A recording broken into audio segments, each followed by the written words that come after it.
إن الحمد لله نحمده ونستعينه ونستغفره ونعوذ بالله من شرور أنفسنا ومن سيئات أعمالنا من يهده الله فلا مضل له ومن يضلل فلا هادي له أشهد أن لا إله إلا الله وحده لا شريك له وأشهد أن محمدا عبده ورسوله لا نبي ولا رسول بعده أما بعد اللهم صل على محمد وعلى آل محمد كما صليت على إبراهيم وعلى آل إبراهيم إنك حميد مجيد قال الله تعالى في كتابه الكريم يا أيها الذين آمنوا اتقوا الله حق تقاته ولا تموتن إلا وأنتم مسلمون. Ma'asyiral muslimin, jamaah Jumat rahimani wa rahimakumullah. Dalam kesempatan khutbah kali ini kami mewasiatkan kepada diri kami pribadi dan kepada hadirin sekalian agar senantiasa meningkatkan ketakwaan dan keimanan kepada Allah, karena takwa dan iman adalah bekal terbaik bagi seorang hamba dalam kehidupan dunia dan akhiratnya. Ma'asyiral muslimin, jamaah Jumat rahimani wa rahimakumullah. Islam mengajarkan kepada kita semua untuk mengendalikan amarah dan emosi. Nabi SAW menyebutkan dalam banyak hadis beliau. Kata Nabi SAW, la taghdab, janganlah engkau marah.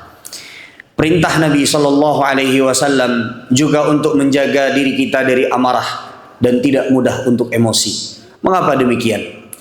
Karena orang yang tidak bisa mengendalikan amarahnya, orang yang tidak bisa mengendalikan emosinya adalah orang yang paling rumit hidupnya. Orang yang tidak bisa mengendalikan amarahnya, orang yang paling tidak bisa mengendalikan emosinya adalah orang yang paling sulit dari segala macam masalah-masalahnya. Orang yang paling sulit keluar dari segala macam masalahnya. Mengapa demikian? Ada beberapa isyarat dari sunnah Nabi Muhammad SAW yang menjawab tentang kenapa kalau kita tidak bisa mengendalikan amarah dan emosi, hidup kita akan rumit. Atau kenapa kalau kita tidak bisa mengendalikan amarah dan emosi, sulit untuk kita keluar dari masalah-masalah kita. Bahkan cenderung terkadang masalah itu datang silih berganti, menumpuk sedikit demi sedikit, membuat penyakit menumpuk di dalam diri kita.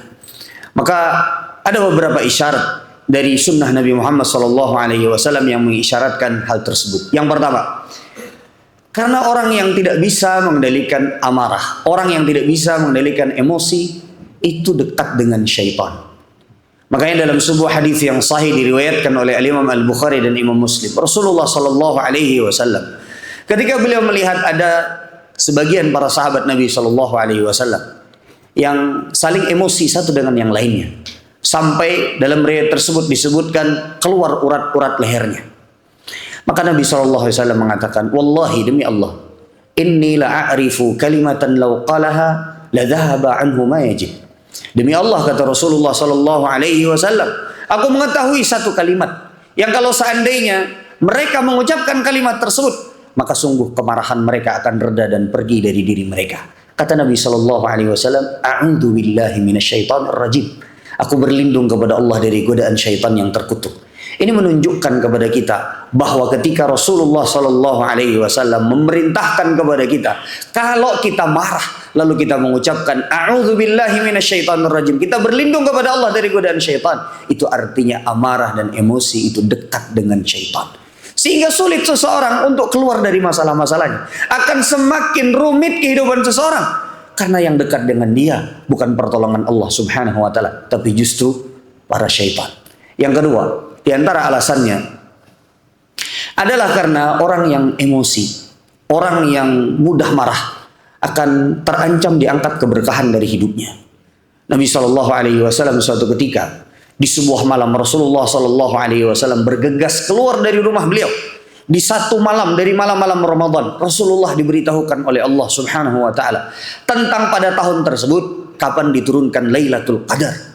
Maka kemudian Nabi SAW di tengah perjalanan, Rasulullah bersemangat ingin memberitahukan kepada para sahabat beliau kapan Lailatul Qadar pada tahun tersebut turun, agar para sahabat Nabi SAW bisa menepatkan ibadah mereka pada malam tersebut. Tapi di tengah perjalanan Rasulullah SAW bertemu dengan dua orang sahabat beliau yang sedang berseteru di tengah jalan. Lalu kemudian kata Nabi SAW, diangkatlah ilmu tentang Lailatul Qadar tersebut. Kapan terjadinya pada tahun tersebut? Bayangkan, kalau seandainya Rasulullah SAW saja, yang pada saat itu bukan pihak yang berseteru, bukan pihak yang bertikai, hanya lewat dan melihat, hanya lewat dan menyaksikan. Lalu kemudian Allah Subhanahu wa taala angkat keberkahan ilmu tentang malam Lailatul Qadar pada tahun tersebut. Bagaimana dengan kalau kita berseteru? Bagaimana kalau kita yang bukan para sahabat Nabi? Bagaimana kalau kita yang bukan tabi'in? Bagaimana kalau bukan kita yang tabi'ut tabi'in? Kita adalah orang-orang biasa, hamba-hamba Allah yang penuh dengan dosa. Maka sungguh ketika ilmu Lailatul Qadar, keberkahannya diangkat dari Nabi SAW pada malam tersebut, disebabkan karena Rasulullah melewati para sahabat Nabi atau 2 orang sahabat Nabi yang sedang bertikai. Bagaimana dengan kita yang sehari-harinya mungkin bisa jadi kita bertikai dengan sahabat kita, kita bertikai dengan sesama sahabat kita yang sholat setiap hari di masjid yang sama, imamnya sama, ustadznya sama, gurunya sama, kemudian kita bertikai satu dengan yang lainnya. Atau kita sebagai seorang suami bertikai dengan anak kita, atau mungkin bertikai dari istri kita. Maka bisa jadi hal tersebutlah yang menyebabkan justru masalah semakin datang silih berganti, disebabkan karena keberkahan diangkat dari kehidupan kita. Yang ketiga, di antara isyarat bahwasanya orang yang tidak bisa mengendalikan emosi dan amarahnya akan sangat rumit hidupnya, akan sangat sulit keluar dari masalah-masalahnya, adalah orang ketika dia mendapatkan masalah, ketika dia mendapatkan kesulitan dalam hidupnya, maka hal yang paling diperlukannya adalah dia berdoa kepada Allah untuk meminta pertolongan kepada Allah agar diangkat masalah-masalahnya. Dan orang ketika meminta kepada Allah Subhanahu wa taala, berdoa kepada Allah, itu harus dengan hati yang tenang dan hati yang hadir. Sementara orang yang emosi, yang tidak bisa berpikir, maka akan sulit untuk dia berdoa kepada Allah dengan hati yang hadir, dengan hati yang khusyuk, karena kepala dan hatinya dipenuhi dengan amarah dan emosi. Itu yang menyebabkan sulit untuk doanya dikabulkan oleh Allah Subhanahu wa taala. Nabi SAW menyebutkan dalam sebuah hadis, innallaha la yastajibu du'aan min qalbin ghafilin lahin.